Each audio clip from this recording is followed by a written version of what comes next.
What's up, Vibe Tribe? Today I'm coming through to bless you with this gem on spirituality and religion. People often get them confused, but there is a distinct difference between spirituality and religion, and we want to make sure that we understand the difference so that we could discern where our work really is. I do want to preface this video with my connection to Source, and I call Source God. You may have another name or way of calling your Source, but ultimately we were created by something, and so you may call Source your creator, or maybe you use the term universe. Some people use nature, aliens, and all these other things to talk about the ultimate source. No matter what, we're referring to the same thing here. In this video, I'm going to use the term God. Please do not let that persuade you from being open-minded to what I'm trying to deliver in this message today, because it's really important that you understand this, especially if you're on a path to finding your purpose and growing through self-discovery. Religion is often seen as a structured belief system with organized practices and traditions, while spirituality is more about the personal connection you build, self-discovery, and then finding your path through purpose and finding your own path to God or Source. I want to be very clear about the difference between religion and spirituality. Religion, while sometimes synonymous to spirituality, can incorporate practices such as prayer, ritual, rules, and have some sort of authority or leadership figure. However, I want to be very clear that religion is a man-made construct and has been historically used to organize and control societies by providing a set of rules and authority figures. Now, that's potentially the way that you grew up. If you grew up in a household where your family exercised a particular religion, you might have used or heard terms such as spirit or spirituality, and therefore lumped the two together. Spirituality, on the other hand, is more about connection to self, connection with God, self-discovery, and then finding your own path or purpose, the one that was designed by God. Now, this is something that stood out to me very boldly, as I grew up in a household that practiced both Catholicism and Christianity. And as a frequent churchgoer, many times the pastor would bring up something that within me I found resistance. Not necessarily a bad thing. Resistance causes us to ask questions, and resistance is a catalyst to change, or at least to discovery. So because Catholicism and Christianity is a religion, there were many oppositions into who I believed that I was and who I know myself to be deep down. So that made me question whether I wanted to continue to be a religious person or not. So when I personally disconnected from this particular religion, I also felt like I disconnected from my spirituality, because I thought that the two go together. However, spirituality is not a man-made construct. Spirituality is an individual journey or practice that focuses on a personal connection with God or your source or your creator. For some people, this may also be the universe. You hear people often talk about their connection with the universe, and this is still very important, although the universe and God are not the same thing. We'll leave that for a later conversation in another video. Now, while there can be a separation from religion, there actually cannot be a separation from spirit. We are spiritual beings. You do not have to believe this in order to be a spiritual being anyway. It's just like one of the principles of the universe, gravity. What goes up must come down. It doesn't matter whether you believe it or not. If you throw something into the air, eventually it will come down, and spirituality is the same exact thing. It does not need you to believe in it in order to exist. Now, my intention for this video is to let you know that God is always with you. You are always connected to your source, whether you believe that you are or are not, and whether you feel that you are and are not.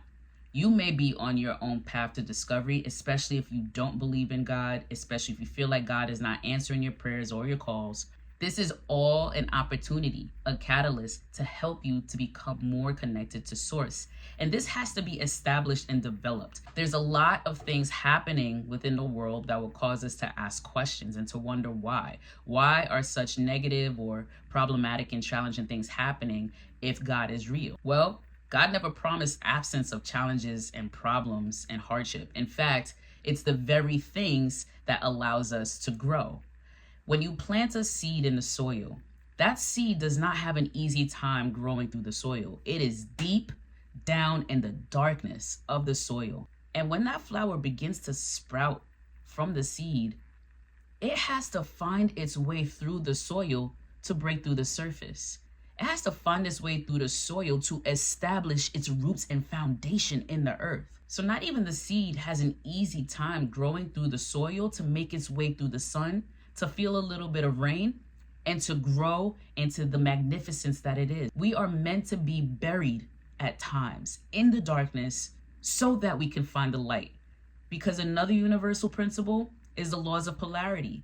There are always two sides of the coin, and they need each other in order to exist. There is nothing that exists in the world that does not have two sides. Everything has two sides. So the same way that darkness needs the light, light needs the darkness. And so when you feel like you're in a dark time, that is the catalyst of your transformation and growth into light. You can't have it any other way. So of course God is real. Everything that's ever been created. Why are we here? What is this special thing called life that we're doing if there wasn't a source to it? And we wouldn't be here if there wasn't a source to connect to life.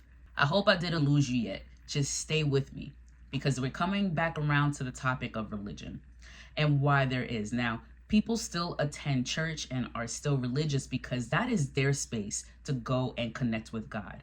We do still need a space and time to connect with God. And church is one of those spaces, especially for the generations before us, like baby boomers, Gen X, millennials, and even some generations after millennials will continue to uphold the church standards and attend church or temples or other sanctuaries that are built around God, which are built with the intentions of connecting to source. However, church is not the only space in which God exists. And thank God it isn't. Can you imagine? Not everyone has access to a church, and not everyone is accepted into the churches that they may attend. Because again, church is a man-made construct. So there are a set of rules and practices to govern and judge certain behaviors. It's just what it is. And so, thankfully, spirituality allows us to connect with God wherever we are, because God is always walking with us. We are never actually disconnected from source. That's only a mindset. We are always plugged into source. Otherwise, we would not be connected to life. If you are living and breathing and you are able to listen and watch this video right now, you are connected to source. Even if you're not sure what that means, even if you're not understanding how you're connected to source, and even if you don't feel that way, I know that you've made it this far into the video because you are on the path to self-discovery, because you know there is a greater power and that your source is plugged in, even though you may not be able to see it and feel it in the way that you're expecting. Now, I want you to think about God or source being like a landline phone. Some of you may still have a landline phone or not. I do. And just for those of you who might be young enough to not even know what I'm talking about, a landline phone is a house phone, a phone that's connected somewhere into your wall, and then that line connects into your phone. Now, we are in the age of cell phones, so we don't use landline phones as much as we use our cell phones nowadays. However, I still have a landline phone. I don't use it much, but my family does. But I still want to use this as an example. Although I do not use my house phone, it's still plugged in. Although some people may call on that house phone, I have a choice whether to answer it or not. And I also have the choice whether to use it to make outgoing phone calls as well, but I don't have to. And regardless of whether I use that house phone or not, it is plugged in and it is working. God works the same way. We don't actually disconnect from God. It's only a mindset when it feels like we do, when we feel lost, when we're not sure, we're uncertain, we're doubtful, and it feels like we're not getting a response or a phone call back. But if you would begin to shift your mindset and possibly even use that landline phone metaphorically, sometimes you'll find that when you talk to God and you ask really good questions, God will respond and answer for you. But first you have to believe that you're connected to source and can receive an answer. There's no way that you can receive something that you don't even believe in. That's why I say we need to ask really good questions. Instead of asking God to deliver things in the way that you want it and you expect it to be, Ask more questions, open-ended questions. Critically think through what you're trying to discover and understand about yourself and your life and your path. Because when you ask really good questions, God is going to use things and people around you as vessels to give you the answer. But it's only when you're open to the answers that you can hear it. And I say open because, again, it doesn't mean that you're going to receive it in the way that you want to. Your path was designed with purpose in a very unique and particular way so that only you can receive it in the way that you need to. So it's not meant for your life to be like your neighbors or your friends or whoever you see on TV or social media. Your life was designed with its own purpose, so you can only live your life and it feel good to you. You can't live a life that's not designed for you and it feel good to you. Everything that feels good to you is because it was made for you. So nothing that is made for you can pass you by, and every obstacle that is on your path is meant for you to overcome. There is nothing that God designed for you that can be taken from you because it's yours. It doesn't belong to anyone else. It's as unique as a fingerprint in your DNA. It cannot belong to something or someone else. It is yours. So this video is not to convince you of being religious or not, or to being spiritual or not. It's simply to help you discern the difference, because I keep hearing these conversations about spirituality and then it being relevant to religion, where the two are very different. You do not need to be religious in order to be spiritual, but you do, to some degree, practice spirituality when you're practicing religion. So it's really important to be able to discern the difference. I don't watch much TV, and the content that I stream is usually around self-development. So any non-self-developmental content that I stream, I usually find it through someone else. So I was put on to a show on YouTube called Pop the Balloon or Find Love. Shout out to Arlette and BM one time because it's very entertaining. But I'm very concerned about the contestants that comes onto the show, and they believe that they're looking for their spiritual counterpart, but often will pop the balloon on someone because they do not practice a religion. And the two are different. You can find your spiritual counterpart without having a religion attached to it. You can be extremely spiritual and further along than some people that are practicing a particular religion, but not growing in their spirituality. So when I hear some of the contestants that say, I'm looking for a God-fearing man or a God-fearing woman, it's so much more to God than to fear them.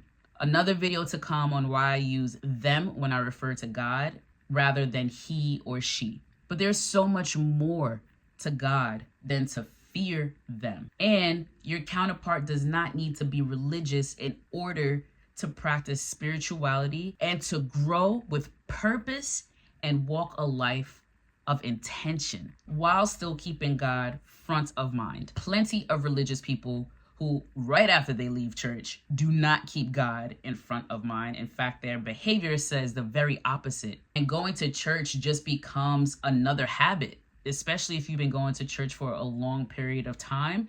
And that's the way that you grew up. You told that you were supposed to do that, so you just do it. And you actually don't have any intentions to grow spiritually as you practice a religion. And so I found that very interesting on Pop the Balloon or Find Love, that a contestant would say, well, what's your connection with God? And then some of the contestants will respond, well, I grew up Christian, but I don't go to church anymore. That's something that I'm striving to do, is to get back into church so I could be closer to God.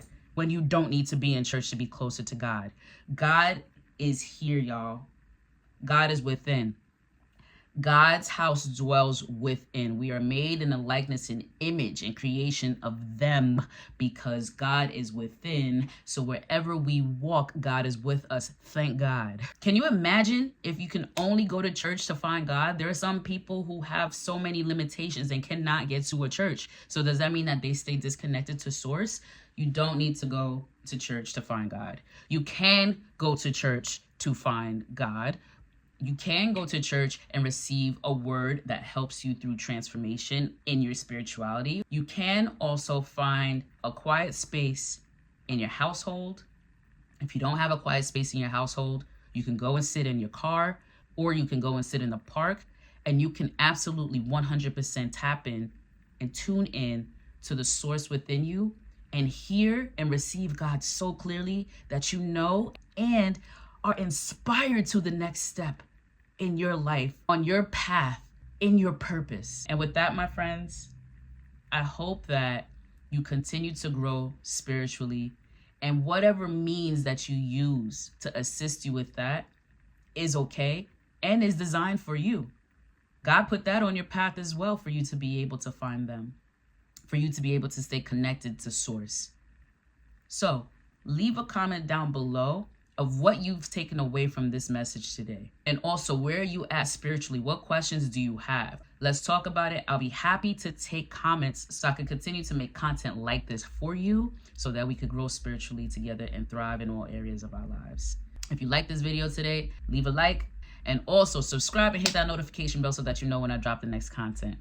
Peace, y'all.